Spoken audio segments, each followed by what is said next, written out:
පලස්තීන ජනතාව වෙනුවෙන් තමන්ගේ අදහස ඉදිරිපත් කරනකොට මොකක්ද අනුර කුමාර දිසානායක ජනාධිපතිවරයාගේ ආණ්ඩුව කරේ? ත්‍රස්ත විරෝධී පනත පාවිච්චි කරලා රැඳවුම් නියෝග ඩිටෙන්ෂන් ඕඩර් එක නිකුත් කරා. රණසිංහ ප්‍රේමදාස මැතිතුමත් හැමදාම කිව්වේ පලස්තීන ජනතාවගේ රාජ්‍ය වෙනුවෙන් ශ්‍රී ලංකාව රටක් හැටියට පෙනී සිටිනවායි කියලා. ජාත්‍යන්තරයේ පිළිගත් පොදු මතය තමයි ඉස්රායෙල් රටත් පැලස්තයින් කියන රටත් මේ රටවල් දෙකම රටවල් හැටියට ක්‍රියාත්මක වෙලා හැමෝම සහෝදරත්වෙන් සාමකාමීව ජීවත් විය යුතුයි කියන ප්‍රතිපත්තිය. ඒක රණසිංහ ප්‍රේමදාස මැතිතුමා විශ්වාස කරපු ප්‍රතිපත්තිය. ලෝකයේ අතිමහත් බහුතර රටවල් විශ්වාස කරන ප්‍රතිපත්තිය.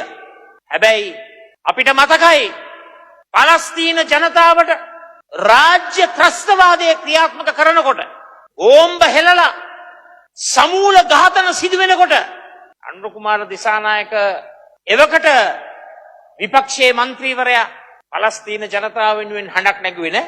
අද පලස්තීන ජනතාවගේ තමන්ගේම රටකට තියෙන හිමිකම ඒ අයිතිය පිළිබඳව අපේ රටේ මුස්ලිම් තරුණයෙක් ස්ටිකර් එකක් ගහනකොට ත්‍රස්තවාදයේ වැළැක්වීමේ පනත යටතේ රැඳවුම් නියෝග ජනාධිපතිවරයා අත්සන් කරන්නට තරම් පහළ තලයකට ඔහු වැටුණයි කියන එක මම මතක් කරන්න කැමතියි.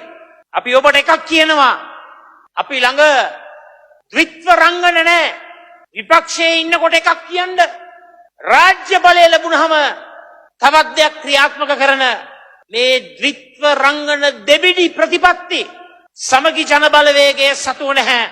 අපි එදත් කිව්වා අදත් කියනවා හෙට දවසෙත් කියනවා පලස්තීන ජනතාව වෙනුවෙන් ඒ අය වෙනුවෙන්ම ඒ අයගේ රට වෙනුවෙන් අපි සමගි ජන බලවේගයේ හැටියට අනිවාර්යෙන්ම පෙනී සිටිනවා කියන එක මම මේ අවස්ථාවේ ප්‍රකාශ කරනවා.